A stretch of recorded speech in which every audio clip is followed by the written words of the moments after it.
Baik, assalamualaikum warahmatullahi wabarakatuh.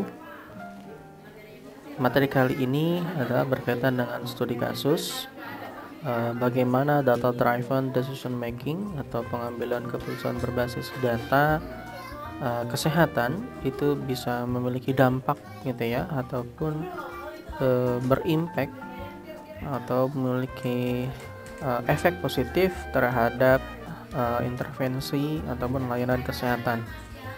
Studi kasus kali ini adalah berkaitan dengan readmisi.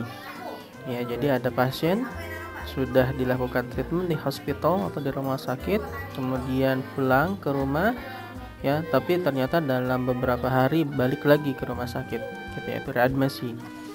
Nah, readmisi pasiennya apa? Pasien gagal jantung dan stroke. Ini saya mengambil data dari Medicare ya Amerika, bahwa readmisi pada rumah sakit ya, hospital readmission, yang dimana pasien itu adalah pasien gagal jantung dan stroke, ternyata memiliki biaya yang sangat mahal ya, atau memberikan dampak terhadap Medicare, itu biaya kesehatannya menjadi berat ya. Dan terkadang, dan bukan terkadang lagi, dan sering gitu ya, malah memperburuk pasien gitu. Jadi pasien-pasien gagal jantung dan stroke, mereka sudah ditreatment di rumah sakit gitu ya, kemudian pulang ke rumah, dan dalam beberapa waktu tertentu mereka akan kembali lagi ke rumah sakit, dan ternyata itu menimbulkan pemberatan ya, kondisi yang pemberatan bagi si pasien. Nah, dengan demikian maka pembiayaan kesehatan akan meningkat juga gitu ya. Pembiayaan akan meningkat karena apa? Karena pada prinsipnya Medicare kan hampir mirip ya dengan BPJS ya, paketnya CKN gitu ya, di paket-paket gitu, paket manfaat.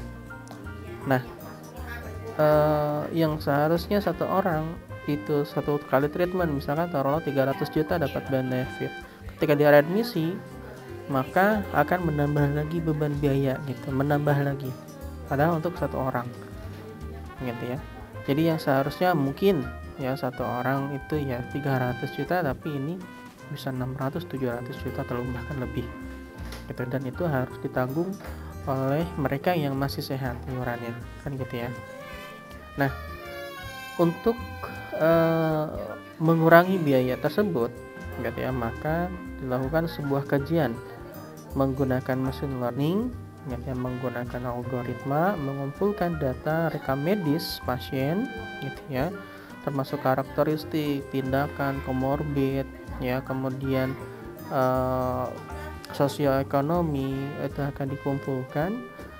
Kalau tidak salah sebanyak 8.342 pasien yang akan dikumpulkan, kemudian nanti diolah datanya menggunakan machine learning, menggunakan regresi, menggunakan clustering, menggunakan classification.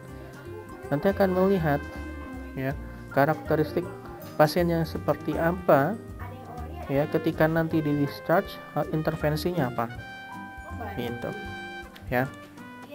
Nah, namun sayangnya ya, ini bukan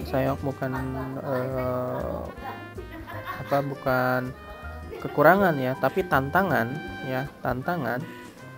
bahwa 19,6 pasien Medicare ya, pasien JKN-nya Amerika gitulah gitu ya, itu readmisi lagi dalam kurun waktu 30 hari. Jadi belum sampai sebulan udah masuk lagi ke rumah sakit. Itu di tahun 2024. Dan di tahun 2024 gitu ya, untuk pembiayaan pada penyakit yang sama dan itu karakteristiknya dari readmisi, itu menghabiskan kurang lebih 17,4 miliar dolar gitu. Itu jumlah yang sangat fantastis pada tahun 2004.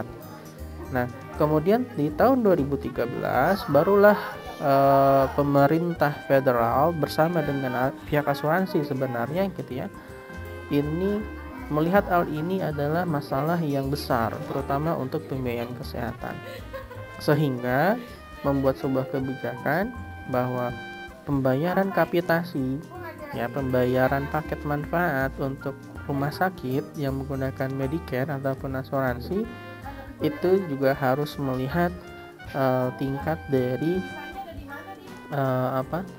hospital admission ya, tingkat dari hospital admission ya.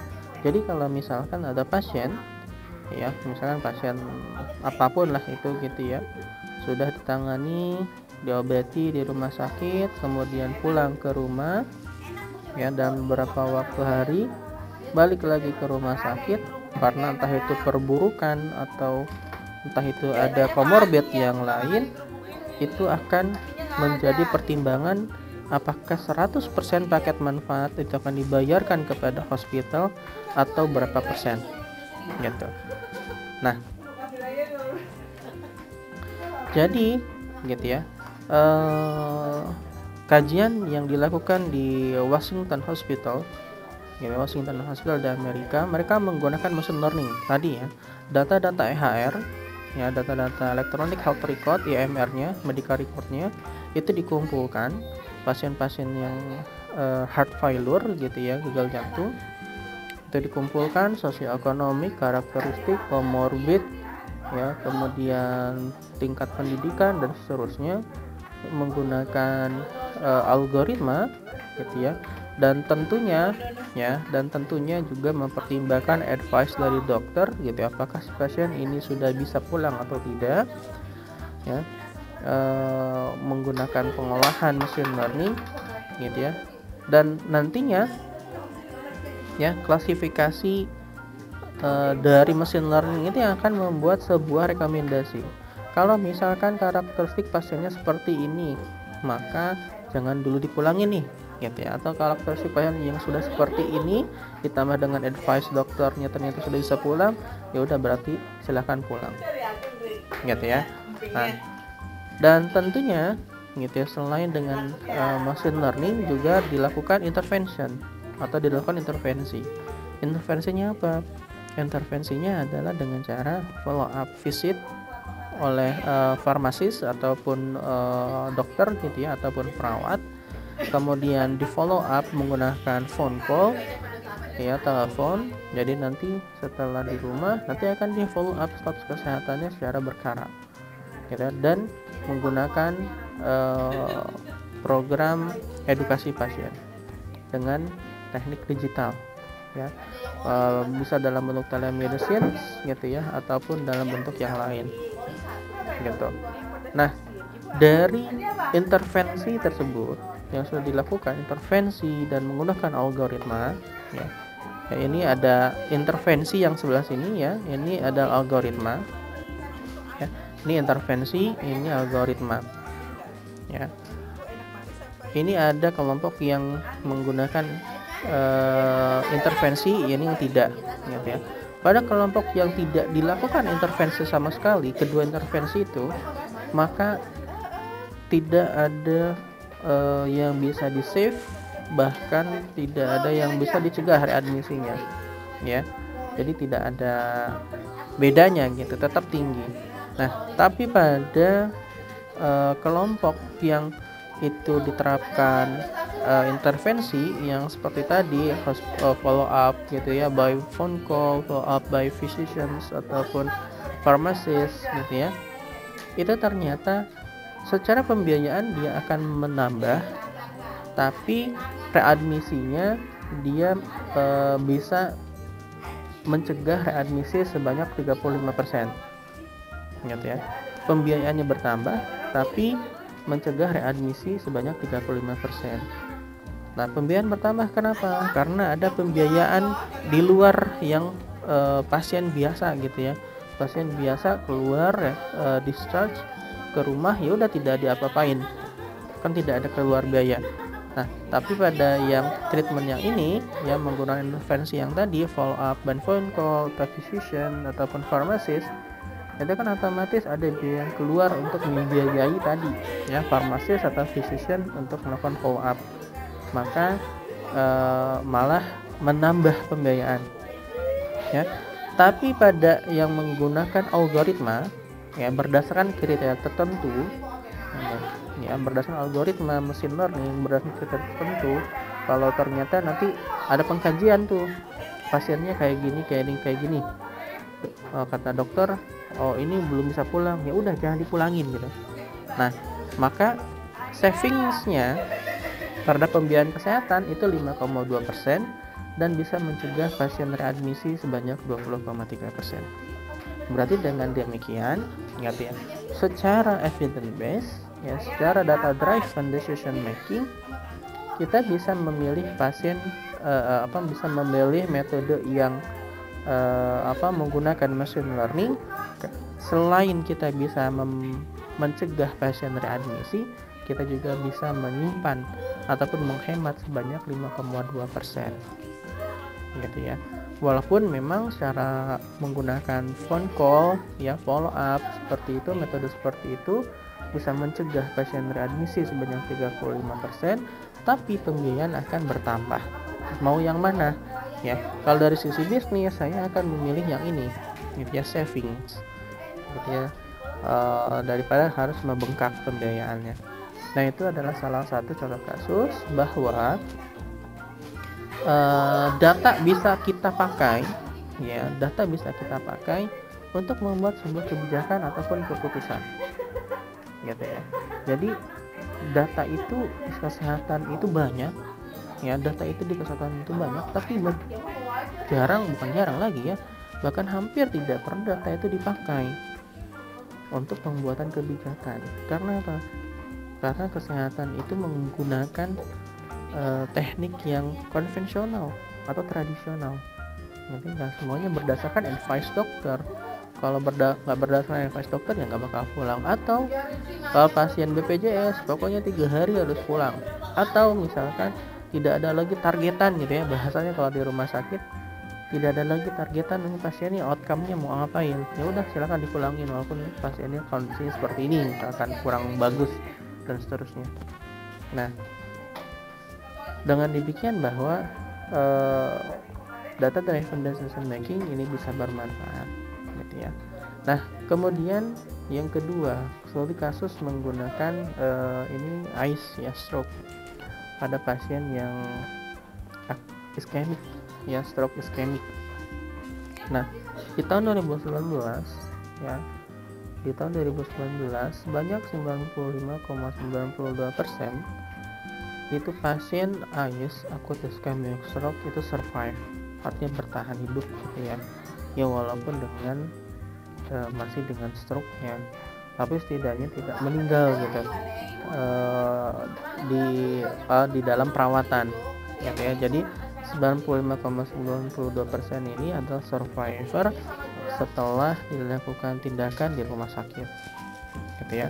Nah dari 95,92% pasien ini atau dari 273.811 pasien, sebanyak 60.800-an itu readmisi kembali, balik lagi ke rumah sakit gitu ya, balik lagi ke rumah sakit. Dan itu ya yang 60.000 itu ya 9,7% itu dalam waktu 30 hari dan 30,5% dalam jangka 1 tahun itu kembali lagi balik dan discharge gitu ya, balik lagi discharge, balik lagi ke rumah sakit gitu ya, readmisi.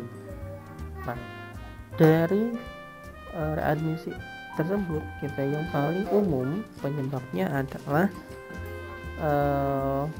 perburukan dari kondisi stroke-nya gitu ya, itu sebanyak 25,4% 30 hari pasca keluar ya, 15%-nya 30-364 hari. Kemudian terdapat sepsis itu 10,3% dalam jangka 30 hari. ya 94% dalam jangka waktu 30 sampai 364 hari ke rumah sakit. Kemudian berkaitan dengan gagal ginjal, yaitu 3,2% ya dalam jangka waktu 30 hari dan 3% dalam jangka waktu 30 sampai 364 hari. Jadi yang paling banyak melakukan readmisi pada pasien stroke dalam jangka waktu 30 hari itu adalah karena perburukan. Ya, karena perburukan atau ya ada mungkin komorbid yang lain yang bisa memperburuk pasca stroke, pasca tindakan. Gitu ya. Nah, kemudian dikaji dari data EHR, data IMR gitu ya, bahwa pasien yang kebanyakan readmisi adalah yang memiliki umur 71,6 dan 69,8 tahun gitu ya. Jadi lebih tua biasanya. Nah, kemudian mereka yang readmisi itu karena banyak yang komorbid, entah itu karena hipertensi, diabetes, atrial fibrillasi, depression, epilepsi, bahkan ada drug abuse gitu ya. Selain itu juga karena faktor sosial ya, faktor sosial. Contohnya adalah tinggal di pedesaan, jauh dari kota gitu ya, jauh dari fasilitas yang memadai. Kemudian tingkat pendapatan juga yang di bawah rata-rata, artinya mereka yang kurang mampu gitu ya, itu melakukan pasien readmisi, dan mereka yang memiliki jaminan Medicare gitu ya, asuransi Medicare. Nah, dari sini mungkin bisa dibuat skema bahwa kalau misalkan ada karakteristik pasien seperti ini A, B, C, D, E, maka kalau bisa prolong dulu gitu ya, length of stay-nya di rumah sakit itu diperpanjang. Nah gitu ya.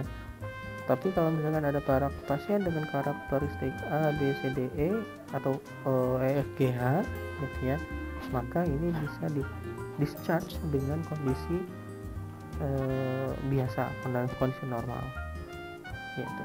Jadi data-data ini sangat bermanfaat untuk bisa penghematan dalam hal pembiayaan kesehatan ya.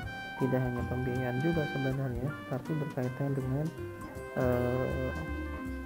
obat ya, ketersediaan ranaf, ketersediaan ICU, IGD gitu, itu kan berdampak juga gitu ya. Nah, dengan demikian gitu ya, bahwa kita bisa menyimpulkan bahwa data driven decision making memiliki kontribusi yang luar biasa bagi sektor kesehatan, terutama untuk layanan kesehatan dalam hal ini adalah kuratif gitu ya. Ini perlu ada kajian lebih lanjut berkaitan dengan data driven decision making menggunakan machine learning, menggunakan AI gitu ya. Untuk apa? Untuk mengurangi tingkat readmisi dan untuk mengurangi beban biaya serta untuk mengurangi beban rumah sakit. Itu yang mungkin bisa saya sampaikan. Semoga bermanfaat. Assalamualaikum warahmatullahi wabarakatuh.